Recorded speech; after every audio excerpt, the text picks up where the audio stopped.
I would say, guys, I want to praise our team for a tremendous week of focus and preparation. This has been our best week of preparation, and obviously Florida's going to be a big challenge. They're well coached, excellent team, but our guys are ready to go, man. 11 o'clock kickoff. Hope our fans are there. Hope the Tiger Walker's there. We're going to need the energy. Start fast, and we're looking forward to this game. Any questions?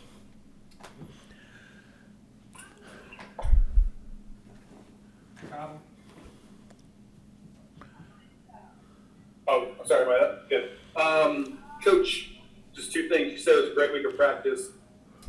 How is that possible, kind of given the injuries that you guys are facing? Yeah. And have you had to adjust practice Yeah. because of the numbers? No, our guys practiced hard this week. We practiced the same amount of reps. New guys that got a chance, they're eager, ready to go. Sage Ryan had a great week of practice. We got some new guys out there. Cordell Flott's excited about playing corner. I think the offensive line's intact. We ran the ball well this week. New guys at receiver, a couple of guys are getting to play a little bit more. Corey Moore had an excellent week of practice, so these guys are eager to play and prove themselves. And when it comes to Ali Gay, just when did you know that you would be losing him, and how does that affect things on the line? Yeah, well, it was up in the air. Obviously we had to let the doctors make that decision. Sometime this week we found out. Now we moved Mason Smith back to defensive end. But it helps to have Glenn Logan. Glenn Logan's playing tackle. Neil's playing nose. Jacqueline Roy is playing tackle and nose. And we also have Jacob Guillory. And we moved Sony back to end. So we're shuffling people around, but now Mason's going to play it in Ali's place. Hey, Coach, you mentioned a couple of the guys that you're looking at to step up in the secondary this week, but how do you see those injuries in the back end affecting the pass rush, and maybe how willing or aggressive you're willing to be with that front seven? Yeah, well, we have to see. Obviously with our four-man rush, I believe in our four-man rush. It's something that if you can do during a game like this with the speed that they have, you want to do. Obviously, if you have to commit 5 or 6, that means you have less coverage back there, and we got some new guys back there. But we're going to have to pick and choose our spots where we have to pressure the quarterback. There's going to be some pressures called. All right, Coach. Y'all had a full week of practice, and you said about having some of those key players out with injuries. How has the team adjusted to that, and what's the mindset of you guys going into being Florida on that? Andre Anthony had a players-only meeting on Monday, and our team's been on fire all week. We have a saying here, next man up. And I told the team at the beginning of the year, everybody's going to have to play. Everybody's going to have to be ready. So we have some guys that are eager that was not playing on the second team. Now they're going to be playing for the Tigers. They brought some energy this week, and they're excited about playing. Hey, Coach, although we haven't seen the success that we would like to see from the program since the national championship in 2019, what would you say is the mindset in recruiting, and how do you feel about retaining and getting those commitments? Yeah. Well, right now I feel really good. We talk to our recruits as much as we can. We keep in contact with them. Some of them come watch us practice when they can. So I feel like recruiting is going very well. Now, obviously, we have to finish very strong at the end.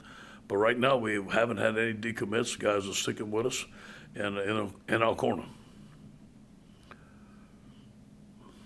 Hey, Coach. This is Leah from The Advocate. I was just wondering if you can think back to a time in your career in which you've experienced this sheer number of injuries in the past and how you were able to deal with it.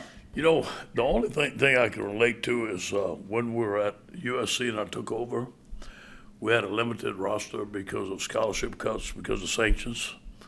And we didn't have, I don't think we had maybe 55 guys at practice out there. So it makes you practice a little bit different, but we practice that way the whole time. We don't practice our guys on 2 different fields. We practice one unit at a time. The other guys get rest. And I think that's been really good for our players. Ed, just listening to you talk here, it sounds like you got a little juice. Yeah. Not personally, but the team got a little bit of juice. Yeah. I mean, today was the most spirited Thursday we've had. These guys are fired up. I mean, Florida's a rivalry. I know other guys, ex-players have been talking to them, calling them and stuff like that. Our guys are ready to play. It's going to be fun. Hey, Coach, when you had an 11 a.m. game earlier this year, might have been your best game of the year. You felt Yeah. like those guys handled that. They were up and ready to go. And, Yeah. and how do you handle that this time? Yeah, hey, we wake them up early. We have a call-out meeting. We play music. We do all kinds of stuff in there. Just to get them fired up. And, I told them, on Monday, our clock's got to be fast. And listen, anytime, anywhere, any place, anybody, we got to be ready to play. And that's our mantra. The last time Florida came here, obviously LSU won the game, but you talked about if there was ever a game the crowd helped you win the game, Yes. It was that one. Is that the best atmosphere you've ever had here? Yeah, I remember at the end when our crowd was doing the Gator Chomp. I'll never forget that. I will never forget that moment. It was a wonderful moment. But Florida gave us everything that we wanted. It was a tough game. I think it was 28-28, and then we went up a score. And then Stingley had that fumble, another interception. And then we went back, and I think Jamar made the big play, made it something like 42-28, but it was a tick and tack the whole game, and our crowd was a big factor, no question.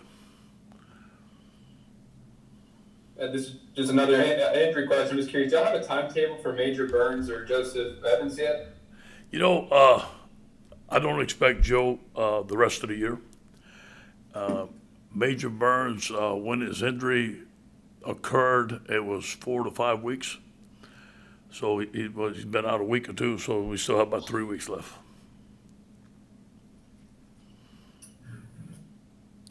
Coach, I was wondering if you had a timetable when you expect Allie to have his surgery, and I saw Andre tweeted out that his surgery went well today. Yeah, Andre had his surgery. I think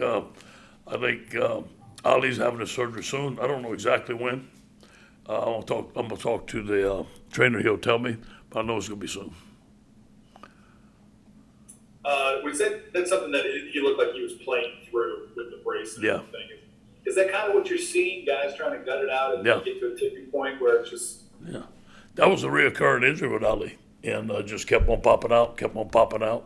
Same thing with Eli Ricks. Just kept on popping out. Got to where they couldn't play with it. They tried though. I mean, there's a lot of guys that are trying. I guess does it speak to the toughness that they're still probably got guys on the team right now fighting? Yeah, I think there's a lot of fight left in this team, Mike. I've been with them, I know we're 3-3, but we got a lot of games left. And from what I've seen this week, what I've seen from the coaching staff, there's a lot of fight left in this team.